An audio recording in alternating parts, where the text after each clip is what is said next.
one more time for our glove removal because I did a little too high in the last video. So if you have gloves on, the way to remove them, and you can do this with either hand first, it just depends on which hand is dominant for you.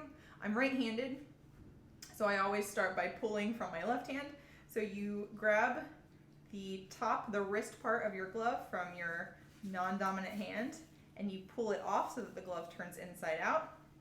You ball that glove in your remaining hand, and with your bare, clean hand, you again pull from the wrist at the top. So, oh, well, my glove ripped a little bit. That's okay. So that glove is inside out. And so if your glove isn't ripped, your glove should be inside out so that the parts of the glove that your hand touched are now touching you. And anything that you had on your gloves, be it chemicals or gunk or whatever, are now safely inside the glove. And then you can just toss it in the trash.